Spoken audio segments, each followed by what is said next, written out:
Hello, traders. FX Pip Collector here. Today is Tuesday, October 7th, and this is my analysis for the US dollar index, and we're on the daily time frame. So on the daily time frame, we were not able to break structure to the downside, and my original analysis was this was either a flat, like this is an A, B, C of a flat, or the whole thing is potentially a WXYXZ pattern. Either way, if it is a flat or whether it's this WXYXZ pattern, it's probably going to go up and retest these highs, especially now that we see that it did not break structure to the downside. It ended up making a little bit of a higher low, or at least an equal low.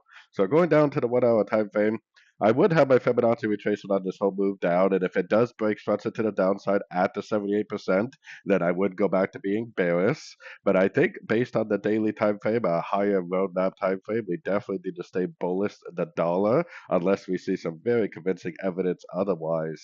And if I'm going to be bullish the dollar, I will take that information and I will apply it to the dollar pairs themselves. So anyways, don't forget to check out my website linked over here in the corner. And as always, thank you for watching and happy trading.